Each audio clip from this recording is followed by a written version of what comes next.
What's going on, folks? This is Mr. Colion Noir, and we're joining me here live today on CN Live. And another wonderful, beautiful day, of course.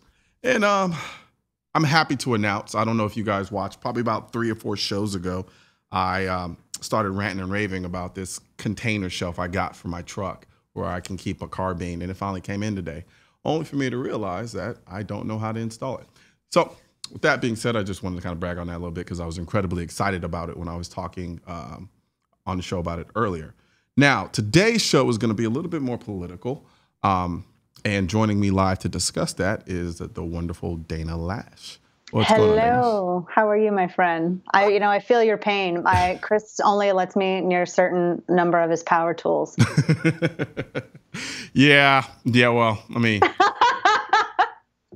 So kind of not the same. Anyway. I mean, it kind of is, and it's kind of like I got it, and then I was like, oh, I'll be able to do this perfectly fine. And then they're like, well, you're gonna have to start drilling holes in your vehicle and stuff. And when you start talking like that, then I'm like, yeah, I'm just gonna pay somebody to get that done because Exactly. Yeah, I've been known to mess up a few IKEA projects, so you know how that goes. So, Trump has been speaking with several people. Entertaining certain individuals for Secretary of State. Right. And most recently, one of those people is Petraeus. Yes, exactly. No, General David Petraeus is one of those individuals. I think the suggestions have been Mitt Romney, Petraeus, and everybody, Rudy Giuliani, yeah. A number of people. And I actually am I got really excited over Tom Price being selected because he's a very limited government dude for Health and Human Services Secretary. Elaine Chao, I thought was a really good choice for Transportation Secretary. That was announced earlier today. She's very limited government, very strong lady, because he's such a big sexist and everything. But I was very concerned about General David Petraeus, and everyone immediately thinks, oh my gosh, he's a general and that's good. Yeah. And they're done, right? They're done. They're just like, I guess that checks off every box. No. Well, people forget that back in June, Colion, I know you remember Mark Kelly. That not only is he an astronaut, but that's the husband of Gabby Giffords. So he and Mark Kelly formed a gun control group. It's called Veterans Coalition for Common Sense, and it actually is partnering with Americans for Responsible Solutions, which is another gun control group. And they're working to talk about gun control restrictions specifically for veterans. Now, this is where it gets a little convoluted, and I think it's purposefully so on the part of these gun control groups because they're looking to exploit the 22 a day, the 22 veteran suicides a day as determined by the VA. They're wanting to exploit that and say because so many veterans are using firearms to commit suicide, we need to have more gun control. There's a prime reason why. I find incredibly ironic because initially when they were touting this 33,000 people a year die from gun violence, they didn't specify the suicide percentage. They were running full speed ahead for there's so much violence and killing in the world and in America, it's because of the guns. And then we sat back and we were like, y'all do realize 60% of those are suicides, right? Right, exactly. Right. And I love that because there is the irony in this. It's also incredibly ironic, too, that here we're talking about limiting the rights of veterans. Here they go and they fight to uphold our natural right of 2A. Yep. And this particular group and General David Petraeus are talking about using that, exploiting that as a way to further deny them of the rights that they were fighting to uphold for all of us. And I don't know Petraeus's heart. I don't know his heart. I don't know Mark Kelly. I know Stanley McChrystal is also a part of this gun control group as well. I don't know if their heart's in the right place. It just seems to me that there are a million things that you could do to reduce the number of veteran suicides, particularly starting with overhauling the VA, instead of jumping immediately to gun control and having those restrictions for our veterans and exploiting that without any care or concern for our veterans, exploiting that as a way to push gun control. And the other thing about this, Colion, that really gets me is as much as we all appreciate what our veterans do, but I see the zeal that these gun control advocates have in partnering with people like General Petraeus and General McChrystal because they think, well, look, he's a veteran and a general, so somehow his voice cancels out yours. I'm a civilian. So they say, well, Dana, you're wrong because you're a civilian. He's a general and a veteran. His voice is going to completely cut out yours. That's not a get out of jail free card. It's not it's not like a take your pass and go around the Monopoly board. That's not how this works. And so it's incredibly frustrating to see that because they're exploiting the military in two different ways.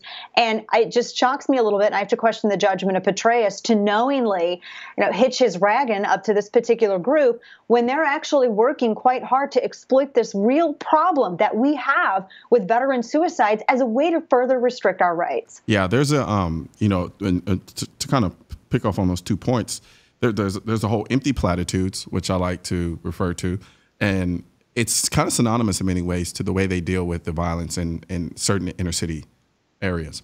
They take this notion of suicides, and then they exploit it to the tilt, but then they say, you know what, we need to use guns. We need to get rid of the guns in order to stop the veteran suicides, while ignoring the fact that there are scores of other things we could be doing that would be incredibly more beneficial to decrease the number of veteran suicides in this country. But it's easier to look at the gun and say, well, let's focus on the guns and get rid of the guns to further our agenda by exploiting veteran suicide. And so then we have they have the kind of empty platitudes of saying, oh, well, we really care because we want to get rid of the guns because of veteran suicide. No, you don't care. You just don't want to do the harder stuff, which is dealing with the issues in the VA.